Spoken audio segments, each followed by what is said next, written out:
Dallas Famous podcast is supported by the Mullen & Mullen Music Project. The Music Project was created by Mullen & Mullen Injury Law Firm to champion the independent music scene in North Texas.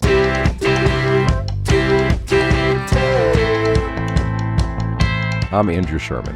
I'm a Texas transplant who has always been in pursuit of art as a career. I've played in bands, pursued an acting career in Hollywood, but I found it behind the lens of a camera here in Dallas, Texas. I was born in New York, I've lived in Chicago, Los Angeles, Austin, but I love Dallas. There's a magical artistic scene in Dallas that mostly goes unnoticed to the outside world. This podcast is focused on what makes it so special and the people who make it thrive artistically. If you don't live here, and even if you do, you might not have heard of them. This is the Dallas Famous Podcast. So who you gonna be? Who you gonna be when you're all grown up? Who you gonna be? Who you gonna be when you're all for us? Yeah. This week on the Dallas Famous Podcast, it's Jeff Skin Wade. Jeff is a multifaceted creator, entrepreneur, and community advocate with deep roots in Dallas's vibrant music and sports scenes. Over the years, he's worn many hats, from running a record label and producing music, to working with the Dallas Mavericks and shaping community-driven projects like Truth to Power. And of course, he's half of the beloved Ben and Skin Show. His journey is a testament to how passion, creativity, and a strong sense of community can intersect to create meaningful impact both locally and beyond. In this episode, Jeff shares his journey through the Dallas music, sports, and media scenes, his work supporting social causes, and his vision for the city's creative and cultural future. This is a great season finale, and I know you'll dig it. Here it is.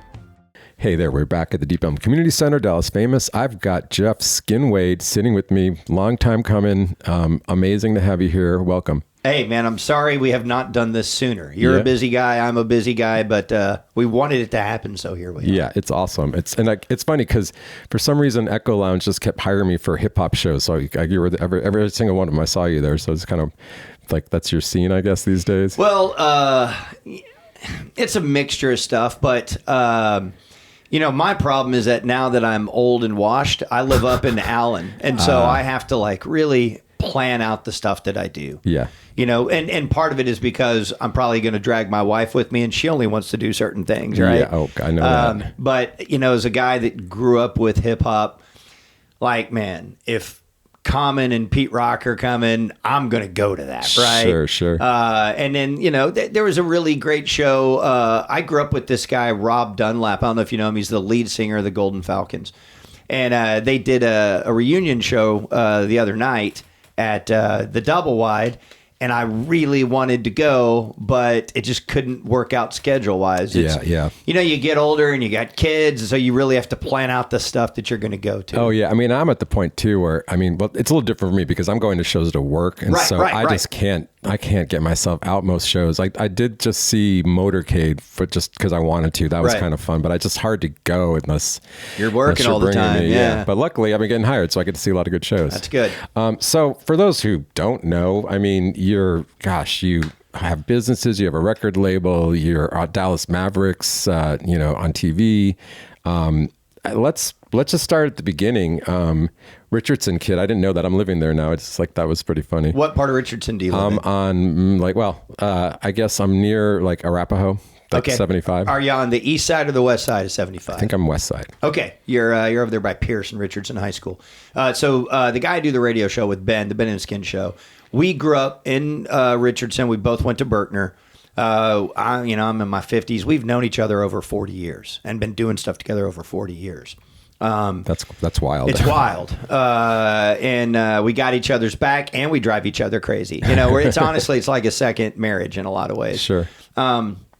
But we know each other extremely well.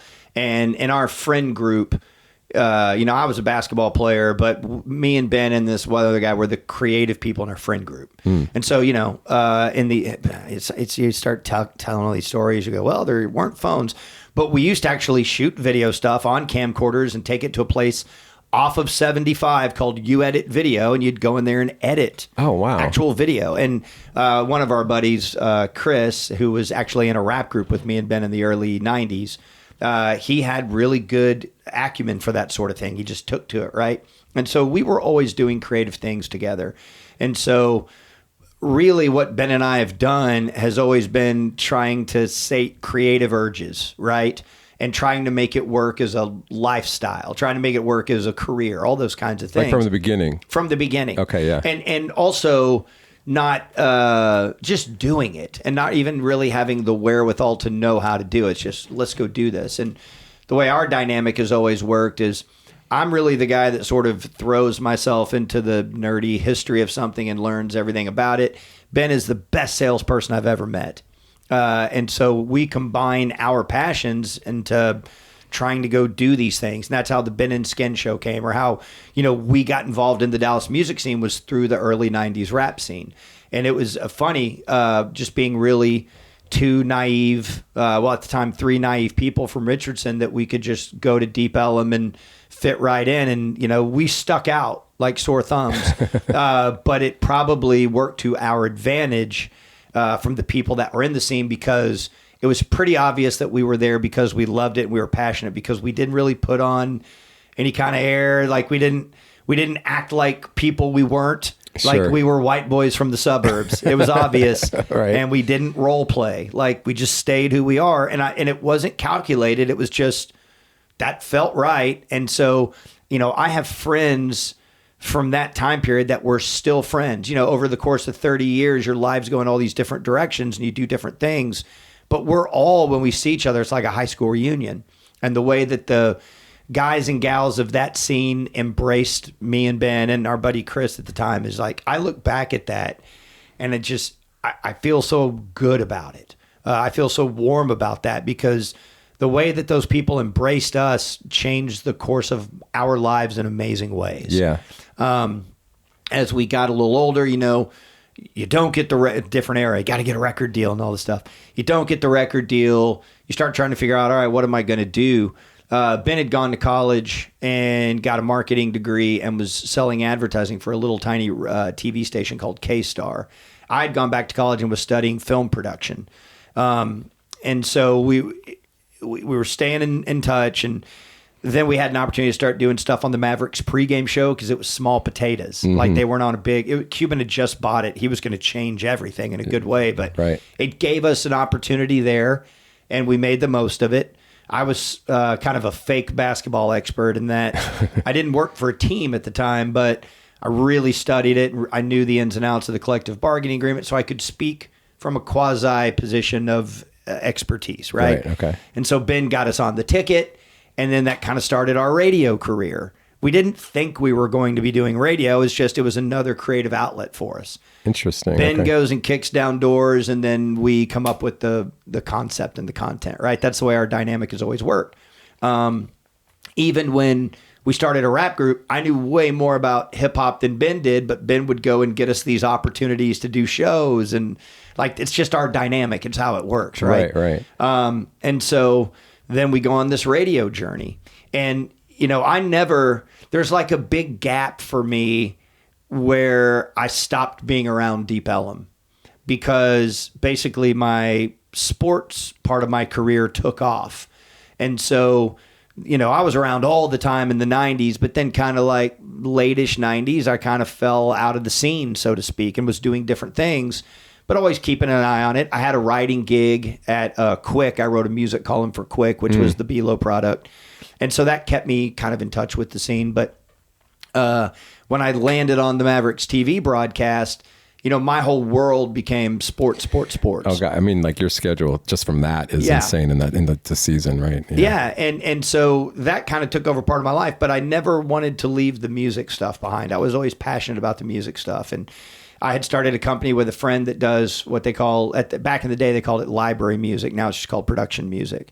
It used to be really cool. Like in the 70s, they had pressed up on vinyl and all this stuff. And, real famous. There's one called KPM that like DJ Shadow sampled a bunch of it. And so record diggers would get into it and all this stuff. But I was doing a modern version of that with a friend, and the sports part of my life took off in a way where we couldn't produce all the music anymore. So we started outsourcing it. Oh. And I've done that with my partner who now lives in Corpus since 2008. And that kept me in the music scene in regards to, hiring producers and things. Like I actually had the DOC do several projects for, the production label that we run. and staying in touch. S1 before Power blew up for him with Kanye, he was doing work for me, right? And I'd always been friends with him. And when Erica Badu started the cannabinoid, she had me in it at first, but then I couldn't do it anymore. Like I couldn't make it all work, and the sports thing was taking off. So I kind of like grabbed that and held on for dear life, right? Sure. And so that did really well for me. Me and Ben were able to build our names up or our brand up in the sports world, but the passion for music was always there. And my buddies, Luke Sardello and Warwick Cameron, started Josie Records, and that took off for them. And so, you know, Luke and I started talking, and I was like, man, I want to put out music that I love. You know, I just want to, I don't care if it makes money. I mean, I want it to make money, but that's not why we're doing it. Right. I want to contribute to the Dallas music scene. And so me and Luke started a label specifically to do Bastards of Soul.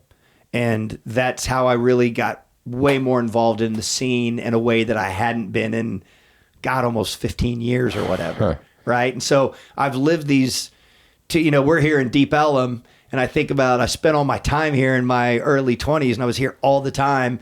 And then I wasn't here for a long time. I did this other thing. And then now I'm back and trying to re-ensconce myself into the music scene and connect with all the people that have been here doing it while I was gone. And it's been, that part of it has been really fun and really amazing. Yeah. Like talk about that for just a minute. Like when you were performing, like where were you guys playing? The best club ever, bar none. If you're an old hip hop guy like me. Was Tropical Exodus, Crowdus. Now Crowdus is now Malcolm X, but at the time it was Crowdus. No, I think they're still Crowdus is still. Oh, is that right? Yeah, like I think they're parallel. Okay, my bad. I don't quote me on that. well, this was on Crowdus. Okay. And on the far north side of Deep Ellum, like north of Elm, right? And it was a hip hop and reggae club, ran by some Jamaican dudes, some New York Jamaican transplants. Part of the family of guys, Ja Bourne, who's still on the scene. He produced On and On for Erica. You know Ja. Yeah, we had him on. Amazing guy. Yeah. Like I knew him when he was a teenager. Oh, wow. And that's what I'm saying. Like we're friends. Like I will text him, what are you doing? Like that was 30 years ago that I met him. There was a place at the time, I think it was called SOA, right over there off Fair Park. It's been a million different things. But I remember sitting in my car with, do you know Kason Allah? Kason was one of the dudes that was kind of running the hip hop scene in the early 90s. He was a transplanted New Yorker. He was in a group called Mad Flava. At first they were called IGP. They had a record deal. They were, let's see, I'm trying to think. They were on Priority. And they were running our rap scene. Like they were the guys. And anyways, I remember sitting in a car, my car, with Kason, and he had a cassette tape in, and he played me what was going to be On and On. And it was before, Ja had taken it to Rob Power, and later they added, strings and guitars and all this stuff. But it was a raw hip hop beat. It was, rim shot, hard kick, chopped up piano samples, a little bass part. And I can still vividly remember hearing that in my car. And then like within 12 to 18 months, it defined a new era of soul music. Yeah. That, this guy from here was part, along with Erica, of starting to, like, they don't want to call it neo soul. I get that, but that's what the media called it. They started it. Yeah. And it's amazing. And to have that memory is like a really special memory, right? It's very cool. It's very cool. We used to do these freestyle gigs. Ben would host it with Erica. And at the time, they were going under the name Erica Free. It was her and Rob Free, her cousin, who's another wonderful dude from that era. That usually if I see him now, we're playing golf. It's been, you get older or whatever. But again, it's all these people I met back then, and we're all still friends. But Erica Free was a duo. It was Rob and Erica. And then obviously Erica, I don't know exactly all the details, but Kadar Massenberg, who had put D'Angelo, I don't know if he was running A&R for Chrysalis or what, but he was involved in D'Angelo's first record, and then he was eventually going to go on and run Motown. He saw Erica and, fell in love and had this vision, and obviously Erica turned it into something miraculous, and now she's I don't know. You think her and Stevie Ray Vaughan and Robert Johnson is like the most important people to have ever come out of here? I mean, certainly that's the conversation, right? Yeah, for sure. No disrespect to a Steve Miller or a Boz Scaggs or, there's been some incredible artists out of here, right? But Erica's right there at the top of whatever any Mount Rushmore in the history of Dallas music would be. Absolutely. She's a no-brainer. Do you think that's partly because she stayed? Because I know like Steve Miller took off and Don Henley took off. Is that part of it? Or just because their influence was just greater in a different way? That's a great question. I think, I'm not trying to sidestep the question, but I do think it's a little bit of both. But, she very easily could have been, I'm from Atlanta or whatever. Like the DOC, everyone thought he was from L.A. Right. And on his solo record, he's standing out in front of that Jesus King of Kings statue. And right, they're presenting that. But she never shied away from, and I think also like she's so unique in terms of not caring whatever's happening in music. She cares about her music. Sure. Right? This sounds silly. I'm not trying to speak for her. Oh, yeah. This is what I think yeah. I know. I know her, and this is what I think I know about her. She doesn't care what anybody else is doing. She's going to do what she wants to do. And I think unapologetically being from Dallas and staying here and having roots here, like, man, some of my favorite music memories, she bought the Black Forest Theater and ran it for a while. And it's a legendary venue, right? And she did some amazing, can we cuss? Yeah. She did some amazing shit there. And it's hard to own a building and run a building, especially one that needed a lot of work. But two of my favorite music memories I've ever had are because of her in that building. One is when Dave Chappelle was doing the Block Party. Have you ever seen his Block Party movie? Oh, yeah. So they did a promotional tour, and they went to different cities, and they did like an R&B review, right? Comedy and music. And the one they did here was her and Dave and Talib Kweli, and I was the house DJ that night, right? Incredible. How did I get so effing lucky? Yeah. And I have a really funny memory. The backstage at the Black Forest Theater is about the size of this room, dude. Like, it's tiny. Oh, wow. So I'm back there so effing nervous because Dave Chappelle's like a hero, and he's 5 feet to my left. And he's smoking a joint, and he's talking to some people. And Talib Kweli is about 8 feet away from me. And I'm just sitting there like I'm in awe of Dave. I'm not in awe of Talib Kweli because I've been around a lot of rappers, and he just seems like a normal dude. But Dave just existed in this other realm to me. And I've been so lucky because of sports. Like, I know Dirk Nowitzki. I consider him a friend. Now, he's never going to call me to hang out, but like, right. I've known him a long time. I consider him a friend. I don't get in awe of athletes. I've been around some of the biggest in the world. It doesn't bother me. Rappers, I don't get in awe of rappers. Man, Dave Chappelle, I'm in fucking awe of this guy. Yeah, sure. Like, it's even silly calling him a comedian. I don't even know how to describe what he does. It's just so special. Yeah. And so I'm nervous as shit. And this is flip phone days, dude. So this is probably 07 or something. And so I don't have this picture anymore. But I wanted to take a picture on my stupid flip phone. And I don't know how to interrupt him. And Talib Kweli looks down at my shoes. And he says, I can't remember exactly, but something to the effect of, oh man, look at those kicks. Something like that. And I look down at my shoes. And then I look up, and Dave Chappelle's staring at me. Eye to eye, right? And I just launched in, different era. I was like, man, I don't mean to go all broke back on you, but can I get a picture with you? And he died laughing. And he said, I don't want to go all broke back. Come here, man. And then got my little flip phone. So that's one memory that, tangentially, that Erica provided for me. And then another one was Prince came and did a show. Oh, wow. And the after party was at the Black Forest Theater. So I think he was at the Dallas Convention Center doing the show. And so the way the night unfolded, so that room was just a big, gigantic room, and there was a makeshift bar, and then there was a balcony on top of the bar that would be, quote unquote, VIP.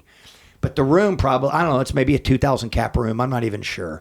But it's just all like wall-to-wall people. And Erica doesn't go on until like 12:30 or something, right? Her sister, Nay Rock, had gone on earlier, but I'm just there with my wife. and we're there, and it's late, and so usually Prince is sitting on top of the bar basically, and he's at the very front, and he's just sitting there in one spot the whole night with his arms folded, just watching the stage with his legs crossed, almost like just sitting there stoically observing it. So you know that presence is there. But anyways, you get wrapped up in the show. Well, 1:30, I got a last call. So everyone starts filing out, right? And there's just kind of house music on. And not house music like the house sound. Right. And so the house lights are on. Everyone's filing out.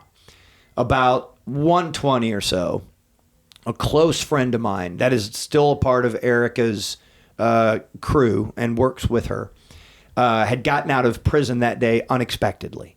Okay, I didn't know he was getting out of prison. And he was a very close friend of me and my wife. And so at about 1 a.m., we're watching Eric on stage, and he comes up and he puts his hands on my shoulder, and I turn around, and I didn't recognize him at first because he had gotten so ripped in prison. Like, he was ripped. Wow. I was like, and I didn't know he was out. I was like, oh my God, hugs. We're so happy. And my wife is happy and all this shit. So we're all happy. And so when everybody starts filing out, we kind of just hang back just because we're talking to him. The house lights are on. It's past 2:00. There's maybe 70 people there, maybe. A little after 2:00, the lights go down and Prince takes the stage. Wow. Maceo Parker's in his band, the sax player for James Brown, if you don't know. And they take the stage and they do about a 50-minute set for 70 people. Fucking unreal. That is amazing. It's amazing. Wow. And it's like, those are just memories that, like, I wouldn't trade for anything, right? And I was just lucky enough to be hanging around. And that's kind of like, I've had some really good things happen for me, work-wise and sports-wise and all this, but I've always just kind of been hanging around.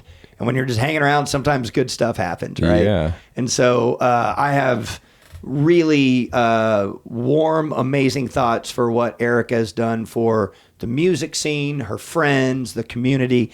I do have her phone number in my phone, and I hardly ever reach out because I never want to bother her. Sure. But when we did the Truth to Power project, I did reach out, and she did help us provide shirts for it. Yeah. But I don't ask for favors. Don't feel like I deserve favors. But I just feel like she's a very, very, very special person. Absolutely. Yeah. I've had the privilege of taking photos for twice, and I got one that I personally love. I'm sure she hasn't seen them, but it doesn't matter. Like, it's, that's not what it's for. You had those moments. Yeah, exactly. Let's talk about Truth for Power, because it almost feels like we need to do another one right now. Well, I do want to do another one, and I've had plans, and I've been trying to work on it. But one of the things that happened, I'll mention Bastards of Soul. So yeah. The reason that, again, I've been lucky that I've had this good sports career, and then I've had this side music career that's a little more anonymous, but it's been good. I've been lucky to have it. And so I was telling you, early about these relationships that I've been able to make with people that were way different than me. But in the world of sports and in the world of music, it's a lot closer. It's not full meritocracy. It usually is. But it's a lot closer to that than it is in the real world, right? Mm. And so when you get in those spaces, race just hangs over race and class hang over the head of this country, right? Sure. No matter how much progress is made, and progress has been made, but when it's starting at such a very low bar, any progress feels significant. But again, we're not talking about real equality, and it's difficult to achieve that when we start talking about capitalism, and that's where class comes in and all these things. But in the world of sports and music, that's the closest it's been from my experience to a meritocracy where people pull together. And I've said this a million times on the radio. There's no more interesting place, just sociologically speaking, than a football locker room, a professional football locker room, because you are segregated by race, by class, by side of the ball, offense and defense, and then individually by position group. Like, because of the job Ben and I have had, I've been in a lot of Dallas Cowboys locker rooms in different times. And there's times where, like, a dude on the offensive line really never interacts with a cornerback.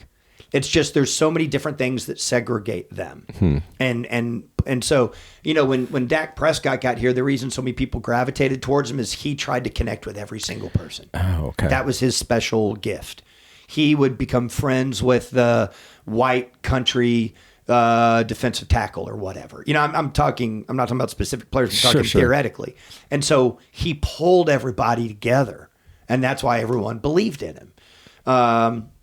And so, anyways, what I'm saying is sports and music are very unique places in that regard. And if you can go, you can go, you know, and you can earn people's trust.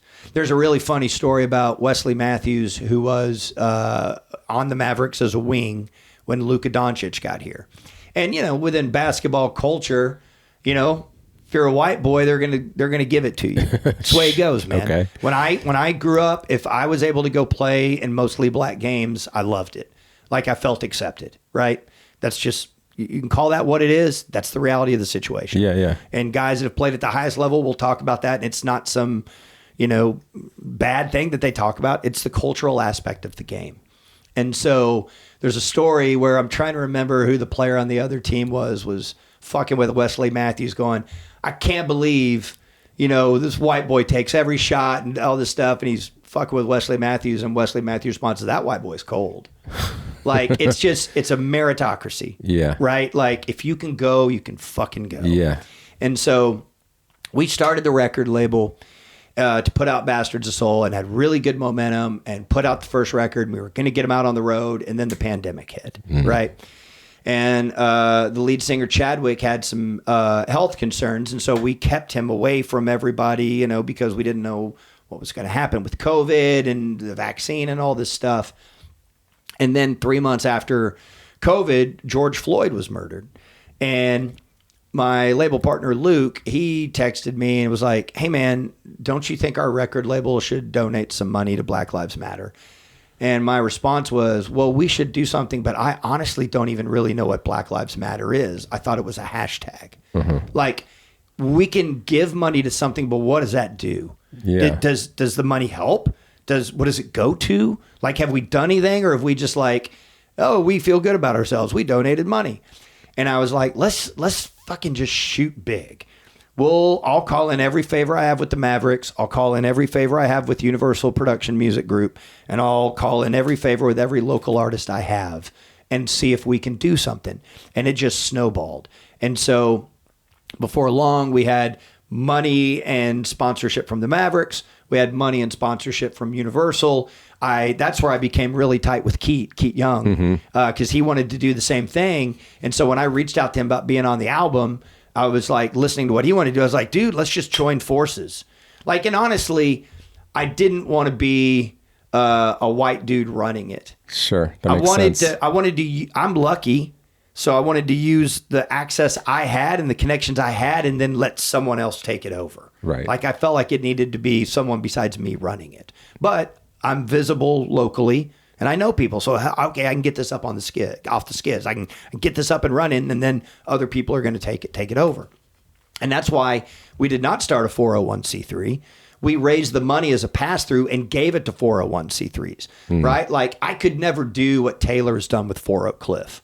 Yeah. Like, he's doing it. So why not just give him the resources, right? Yeah, yeah. You see what I'm saying? Sure. And what I really wanted to do was what we wanted to do was have engagement. Not just, like, the grand vision was, okay, well, when people know about these 401c3s that we're supporting, then they can become volunteers there too. And Dallas-Fort Worth is so unique in that, okay, we're a metroplex, we're very spread out. You know, I live in Allen. I can go down and I'm sure there's a community center in Allen that could use my help. Well, there's a lot of money in Collin County. Why isn't Collin County helping South Dallas? If we are one community, why wouldn't you do that? Right. That's not to say anything about the people in Collin County that need it, but like, hey, let's redistribute things, time and resources. It's one community. It's supposed to be one community. And again, the things that pulled people together are sports and music. And so we had this vision of fusing those things together. And that's what Truth Power is about. It's also about, in a very turbulent time that's only getting more turbulent because of political mechanisms and how they use social media and influence people, speaking about things in real terms, because words and language becomes weaponized. The best example of that is woke, which, by the way, Erykah Badu started the phrase woke. Oh, wow. Go read about it. She's the one that put that into public consciousness. The way that she envisioned it or manifested it is not what it is now. Right. It has been commodified, taken over, and weaponized by the far right. And I'm not talking politics here necessarily. I'm just saying that's what happened. Mm-hmm. And so it's come to mean something else. It doesn't mean enlightenment anymore. It means radicalization. Yeah. Okay.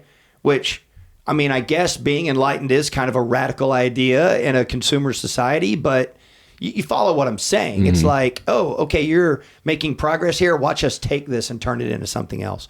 Did you ever hear the artist Carter Albrecht? Yeah. Oh, yeah. Okay, so, and he died, and I know this because he died the day before my son was born. We're coming up on 18 years. Wow. But when he was killed, he was working on this amazing solo record that his friends finished after he died. But there's this song called When You're Younger. It's an amazing song. I think it's one of the greatest songs to ever come out of Dallas. I just fucking love it. And he has a line in it, I promise you can change the world, but they'll just change it back again. Right? Oh, God. That's very powerful. Ouch, yeah. Think about that with woke. What woke meant, the powers that be changed it back, and now it's turned back on something. Mm. And so that was another aspect of truth to power, was we're going to speak truthfully to the constructs that run this thing, to the power. We're going to speak truthfully to it and earnestly and deal with each other in a way that can actually cause healing and growth. And so I realize these sound like idealistic things, but those are the general ideas of getting people to engage with those sort of thoughts. Well, how we got the record pulled off, I still can't believe it. And I think it's an amazing record. It's got Leon Bridges and Bad Bad Not Good and the Black Pumas and Abraham Alexander, and I can go on and on. And just so proud of what everybody did. Like, no artist got paid. Mm-hmm. Not one. They just did it because they cared. Yeah. And so we raised, without the benefit of any shows, all of our shows got canceled. We were going to do massive shows with the Dallas Mavericks. Like, we had huge plans. Huh. Everything got canceled because of COVID. Okay. Mm-hmm. So we raised, without any shows, $70,000, which I was very proud of. And we redistributed that to 4 different 401c3s. But what happened to me personally is Chadwick from Bastards of Soul died. And then 2 months later, I got cancer. Right. So, yeah. What are you going to do? Yeah. You know? Yeah. I mean, that could not have, I don't even know, like, your whole life is speaking pretty much as like public life. And now you've got, it was scary. Yeah. It was scary. But I should say, I got to it quick. I'm lucky. We did the surgery. That sucked. I was out of commission, from work and stuff for about 4 or 5 months, but I made it back. And it did spread, but it spread in a way that was contained. So we chopped a little part of my lung out, but I don't even feel it, dude. Like, it's crazy. Every now and then I'll be like, oh, yeah, they cut part of my lung out. And it doesn't matter. The top right part of my lung, here's a fun fact. If you're going to get lung cancer, get it on the top right part of your lung. I will make a note of that. Yeah, make a note of that, everybody. So so I got lucky, and I get scans. In fact, I got another one coming up next week, and I full recovery. I'm good. Awesome. But man, that took a lot of wind out of the sails. Sure. So I have had conversations with people about get it going again, but what we're going to do this time, we're not going to roll it out until every artist can get paid up front.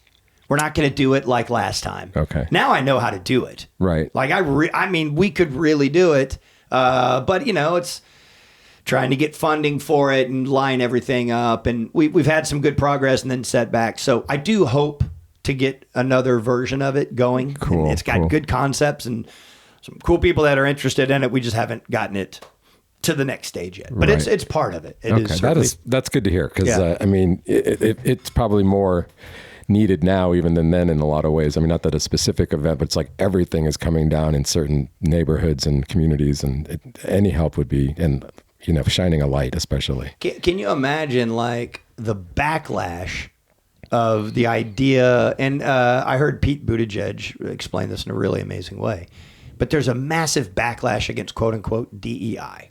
right? And Yep. what those programs stand for and all those kinds of things. And so if you're like, I'm against DEI, you're literally saying, I'm against inclusion, I'm against equality, and I'm against diversity. Like, that's what your stand is. Right. That's a fucking weird stance, man. I mean, that's some Orwellian, like, what the fuck is, like, I don't even think, that's what I'm talking about speaking earnestly and truthfully. It's like, really think about what you're saying. Like, I get some, Klansmen being against those things. I get that. That's what you want to be associated with? It's like people don't get that that's what they're saying, and that's who they're associated with. I mean, it's funny, the phrase politically correct, what does that even mean anymore? Right. Right. I mean, And I think, again, that's kind of what I'm talking about. It's like, I promise you can change the world. They'll just change it back again. Yeah. Right. And so it's just being hyper aware. And it's, I have a almost 18-year-old and a about to be 20-year-old, and thinking about them and what's going to be there for them with this existential idea of, I saw a guy on the news the other night that's with one of the top 7 AI companies. And, he's ringing the alarm bell going, hey, we can't control how fast this is growing.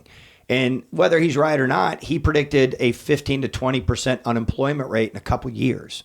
just based on the jobs being taken away. Entry-level jobs being eliminated. Wow. And I'm like, well, my kids are at the age where they're going to need entry-level jobs. Because, depending on what you want to do with your life, there's a million different things you can do with your life. But getting in early, for low wage, but you show people what you can do, it gives you a chance to grow in something. Show your worth and grow into something, right? And that's part of the process of DEI is a lot of these entry-level jobs are only going to a certain kind of person. We need to open it up to give other people opportunities to be a part of this system. Right. Right. And the system has enormous flaws. Our structures are under more duress than at any time in history. Maybe, 1929. I'm not going to. Sure. I get it. Yeah. But anybody that can remember. Yeah. Yeah. And so, we've got to collectively care about society. Yes. I mean, you have to. I was reading, we have the Meyerson Symphony Hall, and the guy, there's a really great article, Sarah Hepla, who's an awesome writer, is back here and writing for the Dallas Morning. She used to be the music editor for The Observer, and maybe that was late 90s, early 2000s, I don't know. Sarah's a great writer, and she does a good job of documenting Dallas. And so today I was reading about Mort Meyerson, who's 87 years old, and he was talking about, I don't understand the current wealthy class of Dallas not reinvesting in their city. Mm-hmm. Like, you ultimately, if you have that power and money, you've got to care enough about your community to reinvest in it so that the whole community can thrive. Yeah, absolutely. But And there's just not enough people that care. yeah. I mean, that's what it comes down to. It's like, just people have decided, like, I'm going to hold on to everything I can and I'm not going to share it. And it's like, well, then why do you want to live there? Like, what? Right. Just you're in your own mansion where you have everything you need, you don't have to leave. It just it makes no sense to Right. me. And this life that you lead, you lead a life in which you don't have to do a lot of manual labor. And so you depend on people doing that you don't even think about for all the things you consume on a million different levels. If those opportunities aren't there, what is your ivory tower life going to be like? Yeah. You're going to be scared to leave, homie. Yeah.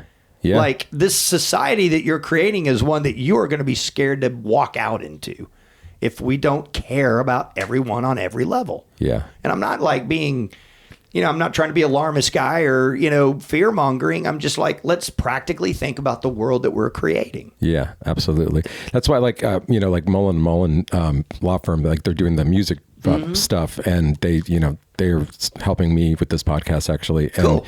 It's like their whole mission is to get other businesses to see what they're doing and do the same thing and enrich the neighborhood and the arts community. And it's like, I don't know if I'm seeing it happening, Yeah, it feels daunting and it feels like an uphill battle. And again, that's kind of like, when I was talking about, like, trying to hand off truth to power, like, I'm lucky I have the platforms. So my whole outlook on it was, I care about this stuff. I'm passionate about this stuff. Use me. I'm not trying to make any money off this. Sure. It's like, honestly, like, selfishly, it's like feeling alive. feeling like you're a part of something. I want to be a part of something that's good.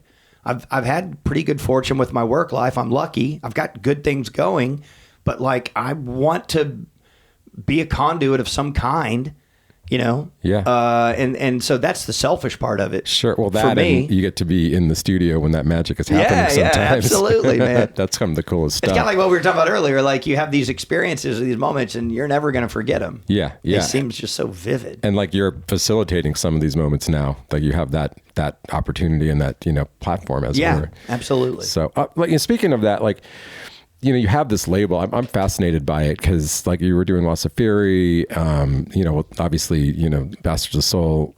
Like, what else? What are you looking for with that? I mean, it's what is your thing with that? Yeah. So a lot of one is I wanted to create a catalog of music and hopefully be able to license it out to TV and film and stuff. From a business standpoint, that's part of it. Mm-hmm. From another standpoint, it's getting to scratch that creative itch and be involved in creating music that I like and care about. And I'm definitely not like crotchety old man, like, young people's music sucks. I'm not like that at all. Mm. And my view of hip hop, and I realize this may agitate some people, and rightly so, I get it. I always saw hip hop as more of a youth movement than anything else. I realize it's a Black and Puerto Rican movement at its onset. And then it morphed into different things, and especially in the late 80s became so crucial as a political tool or platform for Black America. Chuck D very famously said, rap is Black person CNN. Mm. And what he meant is, if you want to know what's really going on in Black communities, it's happening in rap music, right? Yeah. And so that takes on a certain connotation. But if you look at, I mean, now it's an industry and there's that, but the people that always fueled rap music were young people. If you go back to the 80s, there's a lot of 40-year-old Black people who are like, this sucks, mm-hmm. Fuck this, what the fuck is this trash? So then you can really like analyze and go, okay, is it just a Black movement? Is it a urban community, lower income movement? Well, it's all of these things, but ultimately it's a youth movement. And so what my opinion of what's happening in rap does not matter at all. Yeah. No matter how passionate I am, I'm 54. My opinion on rap music is, but also what happens is I tend to love even newer artists that sound like the shit that I like. Mm. So I like J. Cole.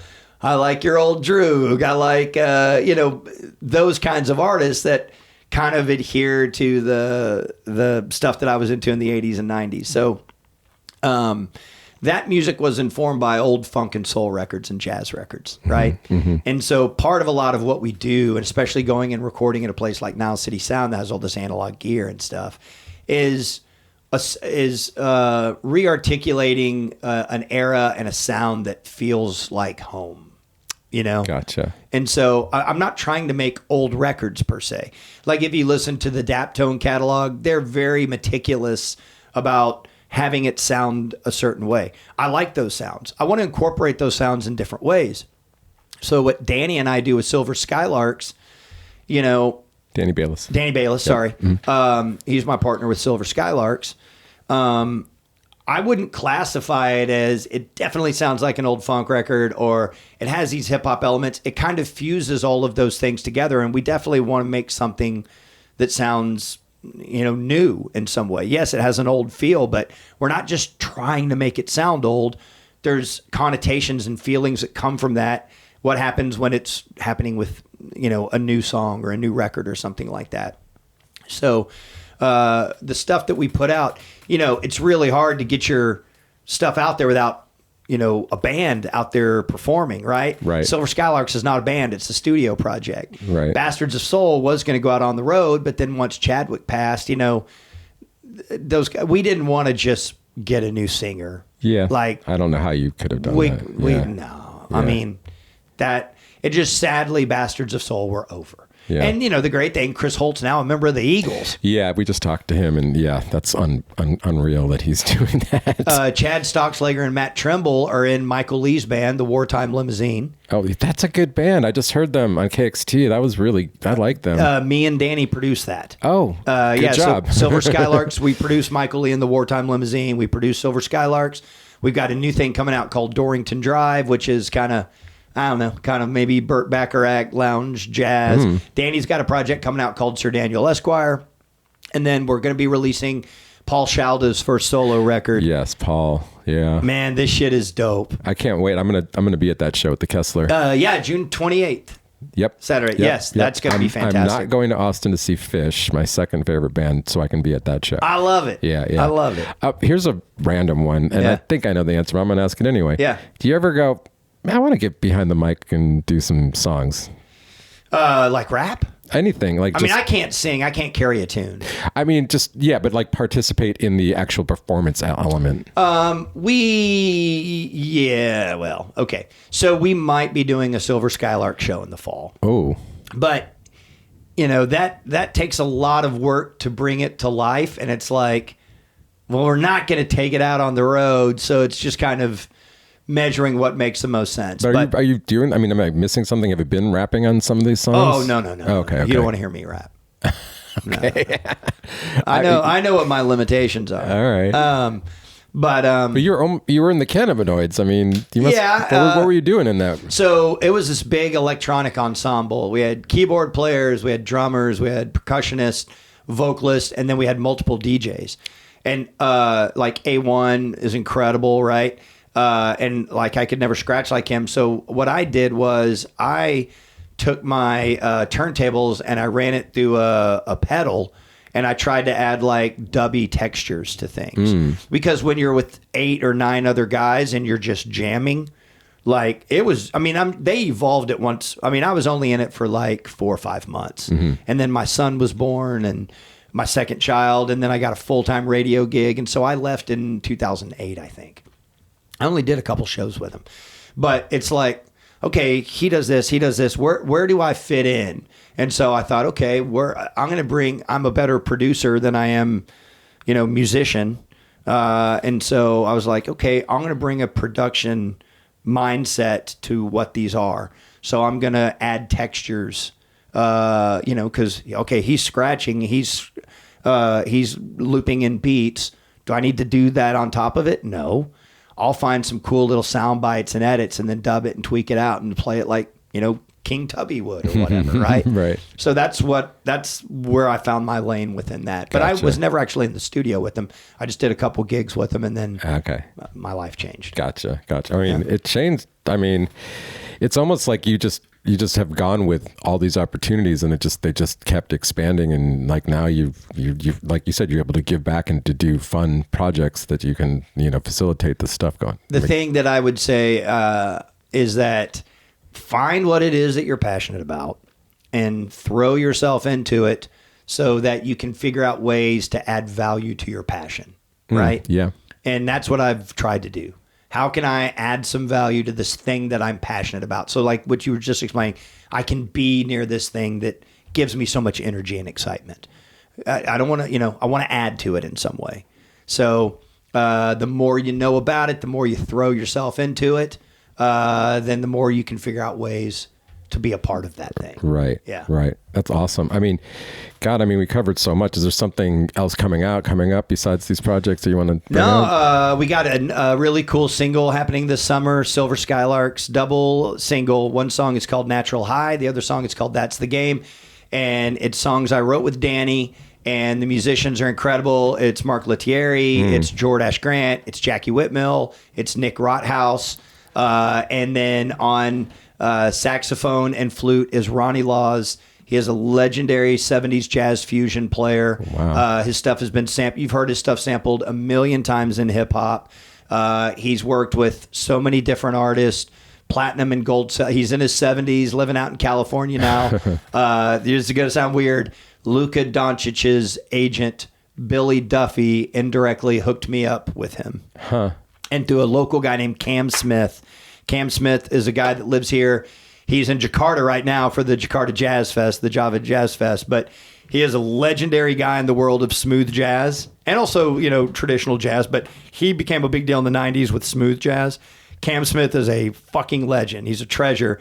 And Bill Duffy, planted the idea, said, you need to get Ronnie Laws on this stuff. And I was like, well, I have a connection to Hubert Laws, his brother, but I wouldn't reach out to him. And I reached out to Cam, goes, oh, Ronnie's my guy. And 10 minutes later, I was on the phone with Ronnie Laws. Well, that's crazy. So he is on these 2 songs playing sax and flute. Uncle Roy and Spice that have been with Sir Woman and Abraham Alexander, they're singing on it. And they're kind of like groovy disco jazz things. Nice. So that's the game in Natural High for Silver Skylarks this summer. Okay, we're going to look out for that. We're going to tag everything. I'm going to end it. I'm not a sports guy anymore. I'm just going to end it. Like, what do you think is going to be the future for the Mavericks? Like, what do they do? Cooper Flag. Okay. They got so lucky. Like, they got so lucky. People both thought it was like not luck. Well, there's a conspiracy theories. Yeah, and I get it. When things seem out of sorts, we want to attach that to it. Sure. I know several people who have been in the room for lottery drawings. They're like, there's zero chance in hell. Okay. And there's actually an article in The Athletic from 2019. They talked to league executives, magicians, illusionists. How do you rig the lottery? And the findings were, dude, you can't rig. Because there's 1,000 combinations. Mm-hmm. And there's people in the room watching it happen live. And then their phones are sequestered. They know the results for everybody else. I mean, it's just impossible. Okay. And they got so lucky. There's not an executive in the league that would have traded, and this is no disrespect to anybody, but it's just kind of like a fact, that would have traded Luka for Anthony Davis, Max Christie, and a first-round pick. Right. However, I bet almost all of them would have traded Luka for Anthony Davis, Max Christie, a first-round pick, and Cooper Flag. Now, that's not what the trade was. They got lucky for it to become that. Yeah. But man, and when luck happens to you, you make the most of it. Right on. Okay. And I think that people are they're always going to love Luka. He was an amazing part of this community. Yeah. And it hurt people's feelings. And it was hard on us on the broadcast, right? But the fortune changed dramatically.